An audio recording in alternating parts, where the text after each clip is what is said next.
বিসমিল্লাহির রহমানির রহিম। আজকে যে সামাজিক অশান্তির মূলত সামাজিক কিছু কারণ রয়েছে। যে একটা সমাজের ভালো এবং মন্দ দিক কোনগুলো, সমাজ কখন ভালো থাকে আবার আরেকটি সমাজ কখন মন্দ হয়। দেখুন, আমরা কেন মানুষকে দায়ী করি না? আল্লাহ তো কোরআনে মানুষকে দায়ী করেছেন। যেমন তিনি সূরা আহজাবের মধ্যে বলেছেন যে নিশ্চয়ই মানুষ সে হচ্ছে নিজের প্রতি অত্যাচারী এবং সে মূর্খ, কারণ সে নিজের ক্ষতি নিজে করছে। আপনার প্রতিবেশীকে যদি আপনি কষ্ট দেন, আজকের মডার্ন সায়েন্স আমাদেরকে এই তথ্য দেয় যে ব্লাড কানেক্ট, রক্তের সম্পর্ক যদি কেউ বিচ্ছিন্ন করে তাহলে এটা তার দেহের জন্য ক্ষতি। তো এই বিজ্ঞানটা কেন আমরা বুঝি না? আমরা বিজ্ঞানের যুগে পড়েও আমরা বিজ্ঞানের বই পড়ে আমরা মূর্খ হচ্ছি। আমি তো পড়েছি স্কুলে। তো বিজ্ঞানের বই পড়ে যদি আমরা মূর্খের মতো আচরণ করি তাহলে কীভাবে হবে? একটি সুন্দর সমাজ আমাদেরকে গঠন করতে হবে, সেটা আমরাই পারি। আজকে যে গোটা বিশ্বের মধ্যে যেই সিভিল কনফ্লিক্ট, এই সিভিল কনফ্লিক্টের মূল কারণটা কি?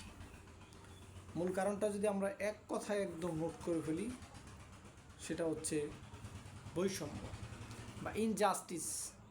ইংরেজিতে আপনি বলতে পারেন, আরবিতে বলেন তো জুলুম, অত্যাচার বলা হয় ইনজাস্টিস বা ইনইকুয়ালিটি, অসমতা এবং অবিচার। এই অসমতা এবং অবিচার আজকে সারা বিশ্বে। মনে করেন আপনি একটা দেশের স্টেট হোল্ডার, আপনার কিছু সম্পদ আছে, টাকা আছে। আপনার এত সম্পদের প্রয়োজন কি? এত সম্পদ দিয়ে আপনি কী করবেন? আপনার সম্পদ কতটুকুই বা প্রয়োজন? আপনার কি 500 বিলিয়ন ডলারের কোনো দরকার আছে জীবন চলার জন্য? তা আপনি যে এইভাবে জনগণের সম্পদ দখল করছেন, যার কারণে জনগণ আপনার বিরুদ্ধে যাচ্ছে। আর ইসলাম সবসময় বলে যে জনগণের সম্পদ তার কাছে ফিরিয়ে দেওয়ার জন্য।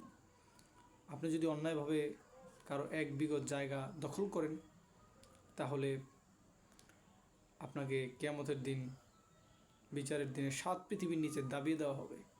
ওইটা গলার মধ্যে ঝুলিয়ে আপনাকে নিচে দাবিয়ে দেওয়া হবে। কি ভয়ঙ্কর শাস্তি!